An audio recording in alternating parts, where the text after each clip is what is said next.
नमस्कार। News our के खास कार्यक्रम मुद्दा ऑन टाइम में आपका स्वागत है। मैं हूं देवेंद्र कुशवाहा। आज हम इस कार्यक्रम में बात करेंगे नगरीय निकाय और त्रिस्तरीय पंचायत चुनाव को लेकर। निर्वाचन आयोग ने चुनाव की तारीखों का ऐलान कर दिया है। ऐसे में अब राजनीतिक दलों ने तैयारी और तेज कर दी है। कब होंगे चुनाव और क्या है बीजेपी कांग्रेस की तैयारी, जानेंगे सब कुछ। तो आइए शुरू करते हैं मुद्दा ऑन टाइम।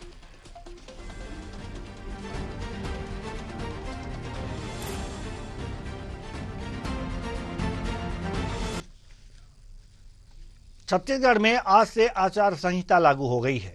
छत्तीसगढ़ में निकाय चुनाव 11 फरवरी को होंगे। वहीं 15 फरवरी को नगर निगम, नगर पालिका और नगर पंचायत के नतीजे आ जाएंगे। इस बार नगरीय निकाय के चुनाव ईवीएम से ही होंगे। निर्वाचन आयोग ने पंचायत चुनाव की भी घोषणा कर दी है। 3 चरणों में 17, 20 और 23 फरवरी को पंचायत चुनाव के लिए मतदान होगा। इसके नतीजे 18, 21 और 24 फरवरी को आएंगे। त्रिस्तरीय पंचायत चुनाव बैलेट पेपर पर होंगे।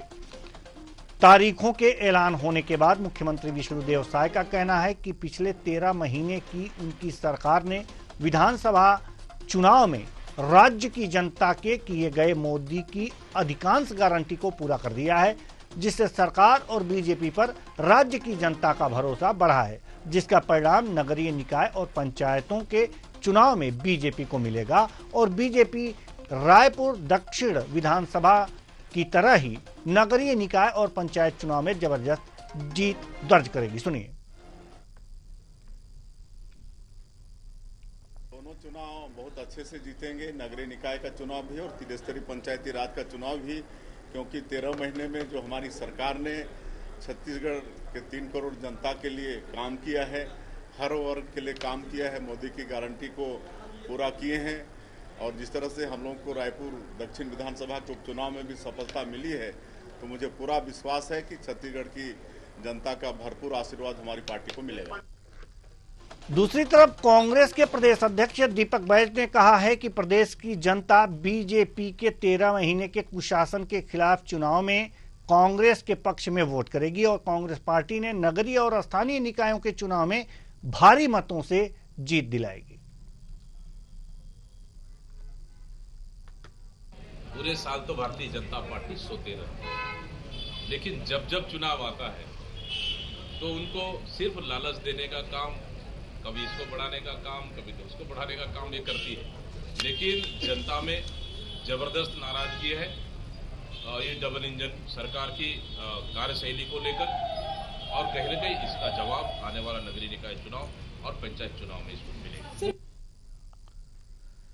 तो चुनाव की घोषणा हो गई है, पंचायत चुनाव की घोषणा हो गई छत्तीसगढ़ में, और शहर के सरकार बनाने की भी घोषणा हो गई। यानी नगरीय चुनाव, नगरीय निकाय चुनाव की घोषणा हो गई और पंचायत चुनाव की घोषणा कर दी गई। अब सवाल यहां पर यह है कि जो दोनों पार्टियां हैं प्रमुख, एक सत्ताधारी बीजेपी और दूसरी विपक्ष की कांग्रेस, ये दोनों पार्टियां अब आपस में बयानबाजी कर रही हैं। बीजेपी का मानना है कि 13 महीने की जो सरकार है, वो सरकार जो बीजेपी के जो घोषणा पत्र थे, पीएम मोदी की जो गारंटी थी, उसमें से अधिकांश को पूरा कर दिया है, इसलिए लोग खुश हैं और नगर स्तर पर और पंचायत स्तर पर उन्हें ही चुनाव में विजय दिलाएंगे, उन्हें ही वोट देंगे, उन्हें ही मत देंगे।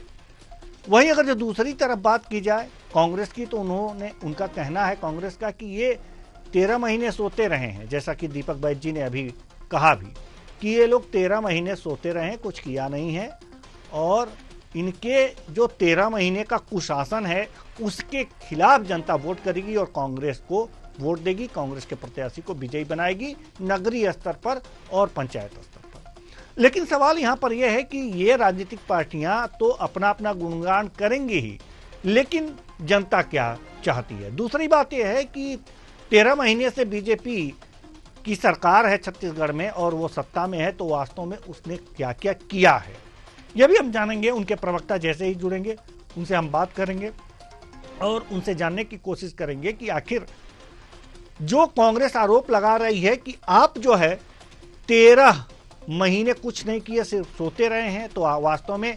आपने क्या किया है, यह उनसे जानेंगे। और कांग्रेस से भी हम सवाल करेंगे, कांग्रेस से इस बात का सवाल करेंगे कि आप विपक्ष में रहकर अगर जो उन्होंने वो सोती रही है सरकार, तो आपने जगाने का प्रयास क्यों नहीं किया। इससे जनता का नुकसान होगा अगर जो आपने जगाने का प्रयास नहीं किया तो आज इसी मुद्दे पर हम चर्चा करेंगे। और चर्चा के लिए हमारे साथ जो मेहमान जुड़े हुए हैं उनसे आपका परिचय करा दें। अभिमन्यु मिश्रा जी, कांग्रेस प्रवक्ता, बहुत बहुत स्वागत है आपका हमारे इस कार्यक्रम में। डॉक्टर संजय शेखर जी, वरिष्ठ पत्रकार, आपका भी बहुत बहुत स्वागत है हमारे इस कार्यक्रम में। हमारे इस कार्यक्रम में बीजेपी के प्रवक्ता भी जुड़ेंगे, उनसे पूछेंगे। लेकिन अभिमन्यु मिश्रा जी से हमारा पहला सवाल है कि आपने कहा कि 13 महीने में जो बीजेपी की सरकार है छत्तीसगढ़ में कुछ किया नहीं, सिर्फ सोती रही है। दीपक भाई जी कह रहे थे जी, सोती रही है तो विपक्ष का काम ही है जगाना। आप जगाए होते, अगर जगाए होते तो जनता मानती कि देखिए विपक्ष इतना जागरूक है कि काम अगर जो नहीं कर रही है सरकार तो इन्हें आईना दिखा रही है कि आप सो रहे हो, ये काम करना है, ये काम करना है, जनता यहां परेशान है, वहां परेशान है। तो आपने दिखाने का काम नहीं किया, वो सोते रहे, तो बराबर तो हो गया। फिर जनता कैसे आपको वोट करेगी।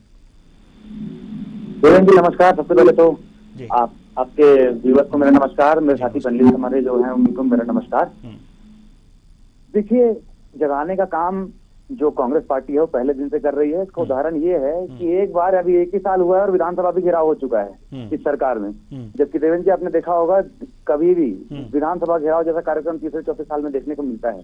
लेकिन चूंकि ये सरकार इतनी अयोग्य है और इतनी छत्तीसगढ़ को चलाने में सक्षम नहीं है, आप लगातार देखें, हमने कार्यक्रम किए, लगातार जो जगाने का काम सरकार को किया, कार्यक्रम पहले दिन से चल रहे हैं। चाहे वो बलौदा बाजार कांड हो, चाहे उसके बाद कवर्धा का लोहारीडी का कांड हो, उसके अलावा और आरक्षक की मौत हो गई, बैगा जनजाति के लोगों की बीमारियों से मौत हो गई, लगातार हम हर चीज को लेकर मुखर रहे हैं। लेकिन यहाँ समस्या ये है देवेंद्र जी, आप देखेंगे कि भारतीय जनता पार्टी अपनी गलती मानने को तैयार नहीं रहती, उल्टा अपने ठीक है। आपने देखा होगा अरुण साव जी का, आप 1 साल से बाइट ले रहे हैं, बाइट चला रहे हैं, आपने देखा होगा हर बात में वो एक ही जवाब उनके पास रहता है कि कांग्रेस जो है राजनीति कर रही है और कांग्रेस की पेट में दर्द हो रहा है। तो विपक्ष को जब एक ही जवाब मिलता है, लेकिन हमको अरुण साव जी से कोई मतलब नहीं है। हम जनता के लिए यहाँ पे हैं, जनता ने हमको विपक्ष की भूमिका दी है और हम इस विपक्ष की मजबूत विपक्ष की भूमिका निभा रहे हैं। भारतीय जनता पार्टी के जैसे नहीं कि बस कॉपी पेस्ट। आज देखिए उन्होंने फिर हमारी एक योजना कॉपी पेस्ट कर दी, 10,000 रुपए सालाना, हम 7,000 देते थे, 10,000 हमारे मैनिफेस्टो में था। नाम बदलो कार्यक्रम सीधा सीधा चल रहा है हमारी सरकार के योजनाओं का। उसके अलावा इस सरकार का कोई काम नहीं है। उसके अलावा अपने जो काम करती है सब में फेलियर साबित हुई है। पुलिस व्यवस्था, चाहे कानून व्यवस्था की बात करें तो पूरी तरह से लचर है। लगातार हत्याएं हो रही हैं राजधानी में। राजधानी तो सबसे ज्यादा अपराध का गढ़ बन गया है। आप देखें ऑनलाइन चाकू की बिक्री कितनी बढ़ गई है। उसके बाद भी गृह मंत्री जी अपनी जिम्मेदारी से, तो कुल मिलाकर के जो ये भारतीय जनता पार्टी की सत्ता में बैठे नेता हैं, जो मुख्यमंत्री से लेकर सारे मंत्री हैं, वो अपनी जिम्मेदारी से कहीं ना कहीं भागते हुए दिखाई देते हैं और अपनी गलतियों को मानना नहीं चाहते। इतनी बड़ी बड़ी समस्याएं हो गई, इतनी बड़ी बड़ी बातें हो गई, लेकिन सरकार दस से मस नहीं हुई। उनको तो देखने का समय नहीं है, उनको तो अपना फूल माला और स्वागत के समय नहीं है। हमारे अध्यक्ष दीपक बैद जी लगातार संघर्ष कर रहे हैं, छत्तीसगढ़ न्याय यात्रा निकाल रहे हैं, 2 यात्राएं हो चुकी हैं, उस कड़ी में आगे भी यात्राएं निकलेंगी। और 1 साल में जो नगरीय निकाय में जो कामकाज जो ठप हो चुका है, और सबसे बड़ी बात की प्रशासक बैठ चुके हैं। आप देखेंगे छत्तीसगढ़ के इतिहास में कभी ऐसा नहीं हुआ, कोई सरकार, पहले भी भारतीय जनता पार्टी की सरकारें रही, हमारी भी सरकार रही, हमने सब समय पे चुनाव करवाए, सारी प्रक्रियाएं समय से करवाई। तो कहीं ना कहीं ये जो चुनाव में देरी हो रही है वो भी इस बात का परिचायक है देवेंद्र जी की ये सरकार कितनी डरी हुई है और इनका जो रिपोर्ट कार्ड है 1 साल का ठीक नहीं है, ये स्वयं भी जानते हैं जी। तो आज देखेंगे आनंद फानंद में उन्होंने 800 रुपए स्वच्छता दीदियों के बढ़ा दिए। तो कहीं ना कहीं इनको पता है कि ये चुनाव में इनकी स्थिति बहुत खराब है और कांग्रेस पार्टी के ऊपर भी जनता विश्वास जताने वाली है। इसलिए ये सब सारे जो घटनाक्रम है कुल मिला के इसी ओर इशारा कर रहे हैं। चुनाव में देरी होना, प्रशासकों का बैठना, उसके बाद अब देखने लगातार इनके जो बौखलाहट सामने आ रही है, इनके नेताओं की कोई गुंडागर्दी कर रहे हैं तो कोई कुछ कर रहे हैं। तो इन सारे चीजों से साफ है कि भारतीय जनता पार्टी का सुपड़ा जो है वो नगरीय निकाय चुनाव में, आगामी और पंचायत चुनाव में साफ होने वाला है। देवेंद्र जी, चलिए ठीक है। डॉक्टर संजय शेखर वरिष्ठ पत्रकार हमारे साथ जुड़े हुए हैं। डॉक्टर संजय शेखर, हम आपसे जानना चाहते हैं कि जैसा कि ये लोग कह रहे हैं कि उसने कुछ किया नहीं, बीजेपी ने कुछ किया नहीं और इसलिए उनको वोट जनता नहीं देगी, हम लोगों ने बहुत कुछ किया इसलिए हमें जनता वोट देगी। सवाल यहाँ पर यह है कि जो स्थानीय और पंचायत चुनाव होते हैं, नगरीय निकाय के चुनाव होते हैं, जो पंचायत के चुनाव होते हैं, स्थानीय मुद्दों पे लड़े जाते हैं। स्थानीय व्यक्तियों के जो चेहरे हैं उनकी साख पे भी वोट मिलते हैं। इतना कुछ पार्टियों का प्रभाव नहीं रहता, तो फिर इन बयानबाजियों का कुछ खास महत्व? देखिए, मैं आपके प्रश्न का जवाब दूं उससे पहले एक कहना चाहता हूं। कांग्रेस पार्टी ने पूरे चुनाव कार्यक्रम पे बड़ा सवाल उठाते हुए चुनाव कार्यक्रम को बदलने की मांग की है। अभी से पहले, थोड़ी देर पहले पीसीसी चीफ जो है दीपक बैज, उन्होंने मीडिया से बातचीत करते हुए चुनाव का जो कार्यक्रम घोषित हुआ है उस पर सवाल किया है और सवाल जायज है। एक पत्रकार के तौर पे मैं इसको कहना चाहूंगा। दरअसल जो चुनाव है वो करीब 1.5 महीने के अंदर जो है वो 4 चरणों में हो रहा है। पहला नगरीय निकाय का चुनाव जो है वो 11 को मतदान होगा और 15 को मतगणना होगी। फिर उसी तरीके से त्रिस्तरीय पंचायत चुनाव जो है प्रथम चरण और उसकी अलग अलग जो तारीखें हैं, मतदान की तारीख है जो है और मतगणना की तारीख 17 तारीख, 20 तारीख और 23 तारीख है। यानी कुल 4 चरणों में मतगणना होगी। कांग्रेस पार्टी ने इस पर सवाल उठाया है और इसको बदलने की मांग की है। कांग्रेस पार्टी का ये कहना है कि कहीं भी दुनिया में ऐसा नहीं होता है कि एक साथ जब चुनाव होते हैं तो परिणाम अलग अलग जारी किए जाते हैं और परिणाम चूंकि अलग अलग जारी करेंगे तो आने वाले समय में जो अगर पहले चरण के चुनाव का परिणाम नगरीय निकाय का चुनाव अगर 15 तारीख को जारी हो जाता है तो जो आगे जो चुनाव होने हैं, मतदान होने वाले हैं पंचायत के, उस पे उसका असर पड़ेगा। और पंचायतों का पहले चरण का रिजल्ट आप पहले दे देंगे तो दूसरे चरण पे उसका असर पड़ेगा, दूसरे चरण का फिर रिजल्ट दे देंगे तो तीसरे चरण पे उसका असर पड़ेगा। तो इसलिए कांग्रेस ने इस पूरे चुनाव कार्यक्रम को बदलने की मांग की है। कांग्रेस ने कहा है कि हम निर्वाचन आयोग के पास अपना पक्ष रख रहे हैं और निर्वाचन आयोग अगर इसको बदलती है तो ठीक है, नहीं बदलती है तो हमको कोर्ट जाना पड़े तो हम कोर्ट जाएंगे, लेकिन इस चुनाव कार्यक्रम को बदलना पड़ेगा क्योंकि इस चुनाव कार्यक्रम से पूरी चुनाव प्रक्रिया जो है, जो निष्पक्ष चुनाव की प्रक्रिया कही जाती है, वो प्रभावित होगी। और शायद उसने आरोप भी लगाया है कि शायद सरकार ने अप्रत्यक्ष तौर पे आपको प्रभावित करने के लिए इस तरह के कार्यक्रम की घोषणा की है। तो एक बड़ा सवाल है और ये ब्रेकिंग खबर है जो अभी से कुछ देर पहले दीपक वैद ने लोगों के साथ शेयर किया है। अभी आपने दूसरी बात कही कि इसका बयानबाजियों का असर कितना होगा। दोनों कह रहे हैं, दोनों के अपने अपने दावे हैं। दरअसल दोनों राजनीतिक दल है। कांग्रेस पार्टी कभी ये स्वीकार नहीं करेगी कि करीब 13 महीने के कार्यकाल में साय सरकार ने मोदी की अधिकांश प्रमुख गारंटियों को, जो सीधे सीधे जनता से जुड़ी हुई है और सीधे सीधे वोट में तब्दील होंगी, ऐसे तमाम मोदी की गारंटियों को पूरा कर दिया है। तो इसको कांग्रेस कभी एक्सेप्ट करेगी नहीं क्योंकि उनकी अपनी राजनीतिक मजबूरियां हैं। लेकिन जब आज चुनाव कार्यक्रम की घोषणा हो रही थी उससे ठीक आधे घंटे पहले मुख्यमंत्री ये घोषणा कर रहे थे कि जो स्वच्छता दीदी है 10,000, उसका तनख्वाह जो 7200 रुपए प्रति महीना था वो बढ़ करके 8,000 रुपए प्रति महीना हो जाएगा। यानी नगरीय निकाय क्षेत्र में रहने वाले 10,000 परिवारों का वोट प्रभावित करने का की घोषणा चुनाव कार्यक्रम की घोषणा से ठीक आधे घंटे पहले हो रही थी। उससे 1 घंटे पहले आपने देखा कि मुख्यमंत्री ने जो भूमिहीन कृषि मजदूर योजना है उसके 5,62,000 हितग्राहियों के अकाउंट में राशि अंतरित किया, उनको पैसा भेजा। तो 5,62,000 जो ये परिवार है पूरे प्रदेश के, उन तक ये पैसा गया और वो कहीं ना कहीं उसका प्रभाव चुनाव पे रहेगा। तो भारतीय जनता पार्टी चुनाव को प्रभावित करने वाली, वोट को प्रभावित करने वाली वो सारे जो घोषणाएं जो मोदी की गारंटी में थी उसको अधिकांश को पूरा करने की हर संभव कोशिश की है।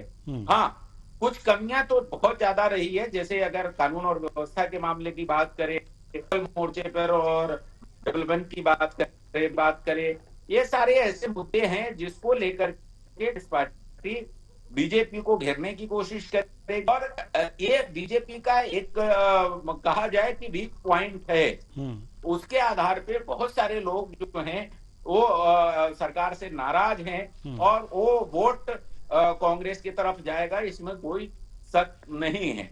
लेकिन मुझे मुख्यमंत्री विष्णुदेव साय जो है उनके इस बात में दम दिखता है कि उन्होंने कहा है कि 13 महीने की हमारी सरकार में हमने मोदी की अधिकांश गारंटियों को पूरा कर दिया है और उसका लाभ जिस तरीके से दक्षिण विधानसभा के चुनाव में बीजेपी को मिला था उसी तरीके से नगरीय निकाय के चुनाव में भी और पंचायत चुनाव में भी उसी तरीके से भारतीय जनता पार्टी को लाभ मिलेगा और भारतीय जनता पार्टी दोनों ही चुनाव में भारी अंतर से जीतेगी और कांग्रेस को मात देगी, ऐसा दावा किया है मुख्यमंत्री विष्णुदेव साय जी ने। तो मुझे लगता है कि इसमें दम है, लेकिन जो कमियां, जैसा कि मैंने आपको बताया कि आपराधिक ग्राफ जो बढ़ा है और अपराधियों पर जो अंकुश नहीं हो पा रहा है, उसका कानून और व्यवस्था का जो विषय है उस पे अगर जनता को रिझाने में, जनता को कन्वे करने में अपना मैसेज कामयाब होती है कांग्रेस पार्टी, तो कांग्रेस पार्टी को उसका लाभ मिलेगा। जी अमन्यु मिश्रा जी, हम आपके पास आना चाहेंगे। जैसा कि आप बता रहे थे कि कुछ नहीं किया, आपके नेता कह रहे थे कि कांग्रेस बीजेपी ने कुछ नहीं किया, तो अभी वरिष्ठ पत्रकार महोदय हमारे साथ जो डॉक्टर संजय शेखर जुड़े हुए हैं, इनका कहना था कि दावे में दम है, अधिकांश जो चीज़ें हैं वो लागू की गई हैं, लेकिन कुछ नाराजगी भी है। तो इस तरह के बयान क्यों? आखिर कुछ तो किया है ना, सरकार में बैठे रहे हैं 13 साल तक, तो ऐसे बैठे नहीं रहे होंगे। दावे में तो कुछ दम है, अगर दम निकला तो फिर तो दिक्कत हो जाएगी कांग्रेस के लिए। जी देवेंद्र जी, देखिए, सबसे पहले तो मैं कांग्रेसी होने के नाते, कांग्रेस का प्रवक्ता होने के नाते कहूंगा तो विपक्ष वाली बात होगी, लेकिन आप देखें जो मोदी की गारंटी की बात करी उसमें तो हमने देखा है कि स्वयं भारतीय जनता पार्टी के नेता मोदी की गारंटी पे सवाल उठाते दिखाई दे रहे हैं, चाहे वो विजय बघेल हो, चाहे पुरंदर मिश्रा जी हो, लगातार मोदी की गारंटी के ऊपर सवाल उठाते हैं। उन्होंने तो लिखित में कहा है कि मोदी की गारंटी पूरी करने में सरकार जो है फेल हुई है। उसके अलावा महतारी वंदन जैसी योजनाओं के बारे में इनकी जो बात थी, महतारी वंदन में भी अब तो फर्जीनामा आने शुरू हो गए हैं, सनी लियोनी जैसे नाम महतारी वंदन में निकल के आ रहे हैं। उसके अलावा भूमिहीन किसान मजदूर योजना 10,000 रुपए सबको डाला गया, बहुत बहुत बधाई हम देना चाहते हैं सब किसानों को, लेकिन आपको ये भी याद दिलाना चाहूंगा कि 15 साल भारतीय जनता पार्टी की सरकार ने कब भूमिहीन कृषि मजदूरों पर ध्यान दिया, या कब कृषकों पर ध्यान दिया, कब उन्होंने क्या कहते हैं 7,000 या 10,000 रुपए साल का दिया था, कब उन्होंने धान का 3,000 रुपए दिया था, कब उन्होंने तेंदुपत्ता का 5,000 5,500 रुपए दिया था। तो ये सारी की सारी जो नीतियां हैं ये कांग्रेस की नीतियां हैं, और कहीं ना कहीं भारतीय जनता पार्टी भी ये जानती है कि छत्तीसगढ़ को चलाने के लिए यही नीति है, लेकिन वो मान नहीं सकते, उनको मानने में तकलीफ है। आप देखिए, हम छत्तीसगढ़ी ओलंपिक चलाते थे, वो बस्तर ओलंपिक चला रहे हैं। तो लगभग चीजें सारी जो है कांग्रेस की रीति पे सरकार चल रही है। उसके बाद भी जो अपने वादे इन्होंने किए थे उस वादे पूरा करने की तो इन्होंने कहीं न कहीं तक ये दिखाई नहीं देते। उसके बाद जो वरिष्ठ पत्रकार महोदय ने एक बात कही, जो कांग्रेस पार्टी ने बात उठाई, वो मेरे तक अभी पहुंची, आपके माध्यम से मुझे पता चला। मैं दोपहर को जरूर दीपक बैठ जी ने जो विधायक दल की मीटिंग थी उसमें मैं साथ में था जरूर, लेकिन ये वाली बात जो है ये घोषणा होने के बाद जो आई है तो बिल्कुल वाजिब बात है। अगर अलग अलग जो मुझे अभी माध्यम से आपसे मालूम चला कि अलग अलग डेट आई है रिजल्ट घोषित करने की, तो स्वाभाविक सी बात है ये भी एक और चीज हो गई। अगर भारतीय जनता पार्टी ने इतना मोदी की गारंटी पूरी कर ली है और सारी के सारी उनको ऐसा लगता है कि वो चुनाव में आराम से जीत जाएंगे, तो फिर ये इतना डर क्यों? ये सब क्यों कर रहे हैं? ये सब क्यों कर रहे हैं कि चुनाव प्रभावित करने की कोशिश कर रहे हैं? ये क्यों कर रहे हैं कि जो चला आ रहा है उसको बदलने की कोशिश कर रहे हैं, जो हमेशा चला आ रहा है चलन अभी ऐसा करेंगे तो आगे जाके यही चलन बन जाएगा, हर बार ऐसे ही होगा। नहीं, तो अगर कहीं ये सवाल हम विरोध करना बीजेपी से जरूरी है। पूछेंगे तो बीजेपी तो यही कहेगी कि वो चुनाव आयोग का काम है, उसमें तो सरकार का कोई लेना देना नहीं है, तो आप चुनाव आयोग में जा सकते हैं, अपनी शिकायत कर सकते हैं। लेकिन जहां तक नाम बदल करके कांग्रेस की ही योजनाओं को लागू करने की जहां तक बात है, तो ये प्रश्न, ये सवाल तो पूछा जा सकता है। निपेंद्र पटेल जी हमारे साथ जुड़ चुके हैं, बहुत बहुत स्वागत है आपका हमारे इस कार्यक्रम में। आपके स्वागत करने से पहले ही हमने सवाल पूछ लिया, चूंकि आप बाद में जुड़े थे इसलिए थोड़ा सा ध्यान नहीं रहा, इसके लिए क्षमा कीजिएगा, लेकिन अब जवाब आप दे दीजिए। नमस्कार देवेंद्र जी, आपके दर्शकों को एक्चुअली कुछ तकनीकी परेशानियों के कारण शायद मैं जुड़ नहीं पा रहा था। जी जी। देखिए, कांग्रेस का दावा कि हमारी ही नीतियों को लागू कर रहे हैं, ये सरासर गलत है। देखिए, इन्होंने तो क्या बोलते हैं, तेंदुपत्ता बोनस देने की बात कही थी, वो भी नहीं दिया। तेंदुपत्ता खरीदी का समय बदल दिया, और जो क्या बोलते हैं, धान खरीदी के मामले में भी 4 किस्त जो है वो 4 किस्त में बोनस देते थे। वो अपने नेताओं का पुण्यतिथि और क्या बोलते हैं, जयंती का इंतजार करते थे, और आखिरी के तो उनको जो है वो आखिरी किस्त मिला ही नहीं है। देखिए, भाजपा ने मोदी जी की गारंटी जो दी है उसे पूरा करने के लिए दृढ़ प्रतिज्ञा है, और ये पूरा होगा। देखिए, हमने पहली कैबिनेट में ही महतारी वंदन योजना को जो है वो लागू किया, और नहीं, उसे तो फेल बता रहे हैं कांग्रेस, उसे फेल बता रही है। नहीं, कांग्रेस तो ऐसा क्या बोलते हैं, जनता के बीच में तो हमेशा भ्रम और अफवाह फैलाने का ही काम करती है ना। अभी तो वो जनता के बीच खुद चले जाएं, और महिलाओं, वो कांग्रेस की जो महिलाएं हैं उनको भी मिल रहा होगा। वो तो बता रहे थे सनी लियोनी का भी नाम आ गया था महतारी बंधन में। देखिए देवेंद्र जी, ये इतनी बड़ी योजना है, इसमें तो धीरे धीरे करके जो अगर मान लो कहीं पर गलतियां हैं, और देवेंद्र जी नाम बस नहीं आया, 10 महीने से पेमेंट भी जा रही थी, 10,000 रुपए पेमेंट जा चुकी है। सरकार जो है वो इसको ठीक करने का प्रयास कर रही है, और हमारे मुख्यमंत्री जी ने कहा है कि ये जो त्रिस्तरीय और नगरीय निकाय पंचायत चुनाव के बाद फिर से महतारी वंदन योजना का फॉर्म लिया जाएगा।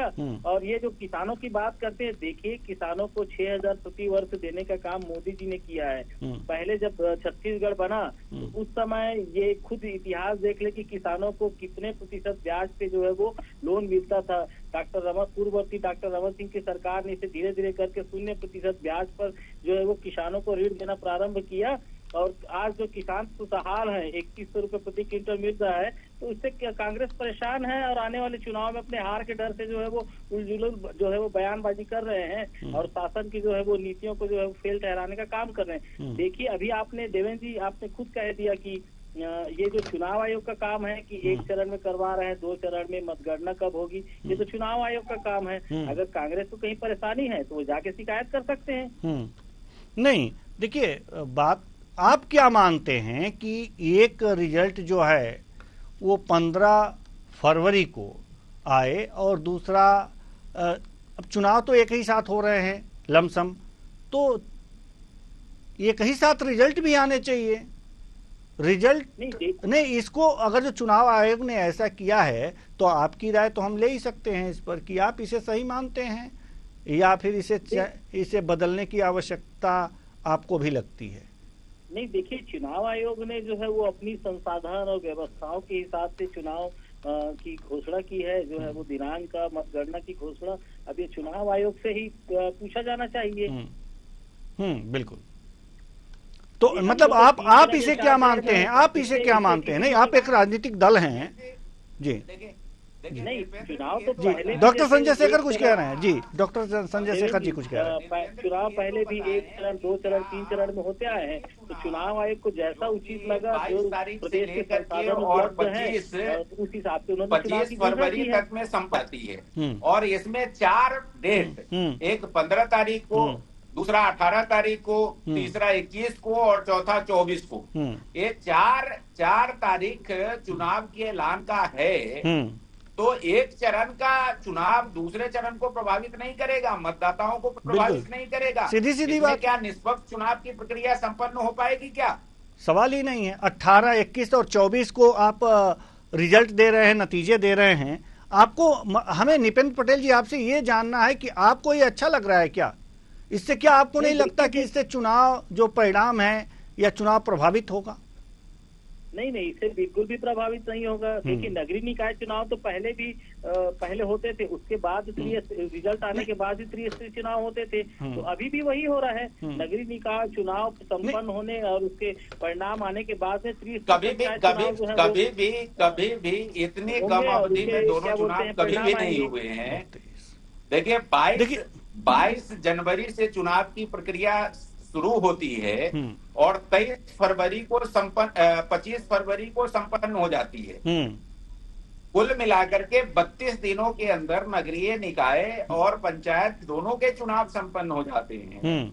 और इतने कम अवधि के समय में जब कोई चुनाव होते हैं तो कभी भी एक साथ रिजल्ट नहीं आते रहे हैं, कभी कहीं नहीं आते जी। उसके एक साथ रिजल्ट आते। यहाँ देखिए ना, ये जो 3 चरण है, 17, 20 और 23 फरवरी को यहाँ पे चुनाव हो रहे हैं और पहला रिजल्ट ही 18 फरवरी को आ रहा है। यानी कि आप देख लीजिए, यानी कि 20 का जो चुनाव है, ये क्या 18 के जो परिणाम आएंगे क्या उससे प्रभावित नहीं होगा 20 का चुनाव? फिर उसके बाद 21 को आ रहे हैं, 20 का चुनाव होगा, अगले दिन इसके रिजल्ट आएंगे, यानी कि फिर 23 का क्या प्रभावित नहीं होगा? क्या लगता है आपको नृपेंद्र जी? आपको तो सब ठीक ठाक ही लग रहा है। नहीं देखिए देवेंद्र जी, इससे तो सिर्फ ये ऐसा तो नहीं ना कि इससे भाजपा को ही फायदा होगा करके, ये इससे तो क्या फायदा कांग्रेस को भी हो सकता है। मान लो उनके पंचायत में ज्यादा आ गए तो जनपद और जिला पंचायत में अगर प्रभावित होने की बात है तो इससे तो कांग्रेस को खूब खुश होना चाहिए कि फायदा तो उनको भी मिल सकता है करके। देखिए चुनाव इससे प्रभावित होने वाले नहीं है और ये चुनाव आयोग की व्यवस्था है। अगर कांग्रेस को लगता है एक साथ परिणाम घोषित करने में क्या दिक्कतें थी? मैंने कहा ना देवेंद्र जी, ये तो चुनाव आयोग का काम है ना कि चुनाव आयोग, अगर हमारे बड़े नेताओं को लगता है कि इससे चुनाव या परिणाम प्रभावित होंगे तो हमारी तरफ से भी आपत्ति दर्ज कराई जाएगी। चलिए ठीक है। अभिमन्यु मिश्रा जी, आपको भी लाभ हो सकता है इसी उम्मीद में। नृपेंद्र पटेल जी कह रहे हैं कि हो सकता है कि आपको ही लाभ हो जाए इसका, कोई जरूरी थोड़ी है कि बीजेपी को ही लाभ हो। तो फायदा तो है, तो थोड़ा रिस्क तो लेना पड़ेगा आपको। देखिए देवेंद्र जी, सबसे पहले तो आपके सवालों से चोर की दाढ़ी में तिनका पकड़ा गया है, ठीक है। वो इस प्रक्रिया को सही तो बोल रहे हैं कि इसमें फायदा होगा, फायदा हमको भी हो सकता है। तो हम तो निष्पक्ष चुनाव चाहते हैं ना, चुनाव कभी किसी के फायदे के लिए होना ही नहीं चाहिए। हम तो ये बोलते हैं ना हमारी पार्टी को फायदा हो ना आपकी पार्टी को फायदा हो, भाई जनता तय करे, निष्पक्ष चुनाव हो। चुनाव में पक्षपात करने की बात ही क्यों आई सबसे पहले तो जी। और मेरे ख्याल से अभी मैं जैसे देख रहा था कि पंचायत चुनाव तो एक दिन ऐसा है कि उसी दिन मतदान है, उसी दिन मेरे ख्याल से उसका रिजल्ट है। बिल्कुल। तो ये सारी चीजें जो कहीं ना कहीं ऐसा लग रहा है कि जो चलिए ये लोग चुनाव आयोग के ऊपर डाल रहे हैं, चुनाव आयोग ने जो सोचा होगा उसके बाद उसकी तरफदारी भी कर रहे हैं, उसको डिफेंड भी कर रहे हैं। तो अगर चुनाव आयोग ने गलत किया है तो चुनाव आयोग भारतीय जनता पार्टी का अंग तो नहीं है। आप कह सकते हैं सीधे सीधे कि नहीं भाई चुनाव आयोग से गलती हुई, क्योंकि ये जानते हैं जो इन्होंने चुनाव में देरी करी है उसकी वजह से ये सब चीजें हो रही हैं और कहीं ना कहीं चुनाव आयोग को भी प्रभावित करने का काम भारतीय जनता पार्टी कर रही है जी। तो क्यों किसी के फायदे नुकसान और नफा नुकसान की बात करना? बिल्कुल बिल्कुल। निष्पक्ष चुनाव की बात क्यों करना? उनके सीधे सीधे उनका समझ में आ रहा है कि आपको भी फायदा हो सकता है, मतलब ये फायदे के लिए ही किया गया है चीजें। बिल्कुल। नृपेंद्र पटेल जी, एक बार फिर हम आपके पास आएंगे, उसके बाद डॉक्टर संजय शेखर जी के पास जाएंगे।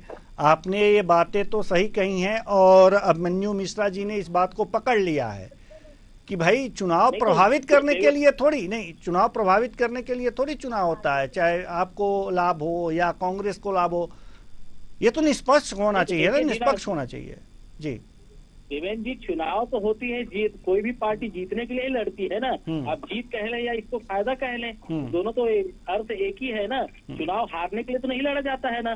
तो देखिए ये अब बताया ना मैंने कि ये चुनाव आयोग की व्यवस्था है। हारने के लिए नहीं लड़ा जाता है तो मतलब चुनाव आयोग की इस कमी को लाभ में परिवर्तित कर लिया जाए, आप ये सोच रहे हैं? अब मैंने कहा ना, ये अगर हमारे बड़े नेताओं को लगता है कि इस व्यवस्था में अगर कहीं परेशानी है तो क्या बोलते हैं चुनाव आयोग के पास आपत्ति दर्ज करा के, और कांग्रेस को लगता है तो अभी जा सकते हैं। आपको क्या लगता है? आपको क्या लगता है? देखिए मैंने कहा ना कि ये चुनाव आयोग की व्यवस्था और हमको तो लगता है चल रहा है। ये तो पहले भी हम तो आपत्ति दर्ज करा ही रहे हैं, आप क्या कर रहे हैं? चलिए हाँ, चलिए पंचायत डॉक्टर साहब निपेंद्र पटेल जी को क्या लगता है, आप महसूस करके मुस्कुरा रहे हैं, तो आप ही बता दीजिए जल्दी से। देवेंद्र जी वही कहा ना मैंने, देखिए जैसे निपेंद्र पंचायत पटेल चुनाव जी होता क्या था तो बोले, जनता तो जिला पंचायत और की जनता निपेंद्र देती पटेल जी को ये जैसा लगता होता था होगा वैसा कि भी जो अभी भी हो रहा है पार्टी का इशारा होगा शायद आयोग की तरफ, तो उस तरीके से। और राज्य चुनाव आयोग में जो चीजें तय होती है, कहने के लिए वो निष्पक्ष संस्थाएं होती है, लेकिन वहां पे बैठे हुए तमाम लोग जो होते हैं वो राज्य शासन से कहीं ना कहीं किसी न किसी रूप में जुड़े हुए होते हैं जी। तो उसका राज्य शासन की सोच का अप्रत्यक्ष रूप से असर तो उस पर पड़ ही जाता है जी। तो निपेंद्र जी को लग रहा होगा कि ये चीज हुई होगी, तो क्या पता हमारे बड़े नेताओं का इशारा होगा, सरकार का इशारा होगा, तो हम कैसे कह ले कि ये चीज गलत है। हाँ बिल्कुल बिल्कुल, तो कह नहीं सकते यहाँ सामने। लेकिन निष्पक्ष चुनाव की जो प्रक्रिया है, निष्पक्ष चुनाव की प्रक्रिया में ये तय होता है, और आम चुनाव चाहे विधानसभा के हो, चाहे लोकसभा के हो, चाहे स्थानीय चुनाव हो, उसमें अलग अलग चरणों में चुनाव होते हैं, लेकिन रिजल्ट एक साथ दिया जाता है जी। वो इसलिए दिया जाता है, लोकसभा के चुनाव तो 7-7 चरणों में होते हैं, 2-2 महीने में चुनाव होते हैं, लेकिन रिजल्ट एक साथ जारी किया जाता है जी। वो इसलिए कि एक चरण का चुनाव का अगर आप रिजल्ट पहले दे देंगे तो बाकी चुनाव प्रक्रियाएं उससे प्रभावित हो जाएंगी, बिल्कुल, चाहे वो किसी के पक्ष में, चाहे वो सत्ता के पक्ष में हो, चाहे विपक्ष के पक्ष में हो, या किसी भी जल्दी पार्टी से के सर, पक्ष जल्दी में से जी। तो इसलिए पूरे चुनाव प्रक्रिया को एक साथ उसके रिजल्ट देने की हमेशा से इस तरह की प्रक्रिया रही है, इस तरह के प्रावधान रहे जी। लेकिन इस बार जो चुनाव आयोग ने किया वो हम चुनाव आयोग की प्रेस कॉन्फ्रेंस में थे, प्रेस कॉन्फ्रेंस में वहां भी हमने कहा कि भाई ये क्या है, और वहां भी हम लोग चर्चा कर रहे थे कि इसको लेकर के कोई भी अगर कोर्ट चला जाएगा तो पूरी चुनाव प्रक्रिया पे रोक लग सकती है, क्योंकि जो मंशा है चुनाव कराने की वो मूल मंशा के विपरीत है पूरा चुनाव कार्यक्रम जी। बिल्कुल, तो ये चुनाव कार्यक्रम या तो इनको बदलना होगा, और अगर नहीं बदलते हैं तो कोर्ट में मामला जाकर के कोर्ट के हस्तक्षेप से ये बदलेगा जी। बिल्कुल, क्योंकि ये चुनाव की जो मूल मंशा है निष्पक्ष चुनाव, उसके खिलाफ है जी। बिल्कुल बिल्कुल, निपेंद्र पटेल जी कुछ कहना चाह रहे हैं जल्दी से सर। हाँ मैं देवेंद्र जी ये कह रहा हूँ, देखिए पहले भी जब चुनाव होते थे तो पंच और सरपंच का परिणाम तुरंत प्राप्त होता था। देवेंद्र जी इसी तो इनके रिट्वीट करती है ट्वीट को भारतीय जनता पार्टी के, क्या बोलेंगे, दूसरे दिन या तीसरे दिन तक जाते थे, तो अभी भी वही हो रहा है कि अलग अलग जो जिला पंचायत और जनपद पंचायत कई बूथों में बटा होता है, तो वो बूथ के जो है वो वोट कलेक्ट करके ही क्या बोलते हैं काउंटिंग होता है। चलिए अब पूरा गणित आपको चुनाव कार्यक्रम पूरा पता नहीं है सर, चुनाव कार्यक्रम पूरा पता नहीं है आपको। पहले नगरीय निकाय के चुनाव के परिणाम आप 15 तारीख को दे रहे हैं, उसके बाद जो पंचायत चुनाव है उसके प्रथम चरण का आप 18 तारीख को दे रहे हैं, 18 फरवरी को बिल्कुल, दूसरे चरण का 21 तारीख को दे रहे हैं, और तीसरे 23 वाले को 24 जी 24 को दे रहे हैं जी। तो ये कोई ऐसा नहीं है कि वो 3 दिन 4 दिन लगता है काउंटिंग में, इसलिए इस देरी हो रही है, वो अलग अलग चरण के परिणाम है जी। तो इसमें पूरी मंशा झलक रही है कि या तो इतनी बड़ी गड़बड़ी जो है ऐसे नहीं हो सकता है, ये कोई टंकन त्रुटि जैसा मामला नहीं है। बिल्कुल बिल्कुल ठीक है। तो ये मंशा तो साफ हो गई है, लेकिन अब देखना होगा कि क्या ये जो तारीखें घोषित की गई हैं इसमें परिवर्तन हो पाता है या नहीं। बहुत बहुत धन्यवाद तीनों मेहमानों का, आप आए और अपने अपने विचार साझा किए। तो चुनाव की तारीखों का ऐलान हो गया, लेकिन उन तारीखों पर प्रश्न चिन्ह खड़े हो गए। प्रश्न चिन्ह इस मायने में कि परिणाम एक एक चरण के बाद तुरंत आप दे रहे हैं, तो इससे अगले चरण के जो चुनाव होंगे वो परिणाम प्रभावित हो जाएंगे। ये शायद चुनाव आयोग को समझ में न आया हो, लेकिन आम जनता समझ रही है, विद्वान इस पर डिस्कशन कर रहे हैं, बहस कर रहे हैं। हो सकता है कि चुनाव के तारीखों का जो ये ऐलान हुआ है वो बदला जाए, लेकिन इस बदलाव के लिए कांग्रेस ने तो आगे कदम बढ़ा लिए हैं, लेकिन बीजेपी की मंशा कुछ खास नहीं दिखती। लेकिन अब देखते हैं आगे क्या होता है। फिलहाल इस कार्यक्रम में इतना ही, मुझे दीजिए इजाजत, नमस्कार।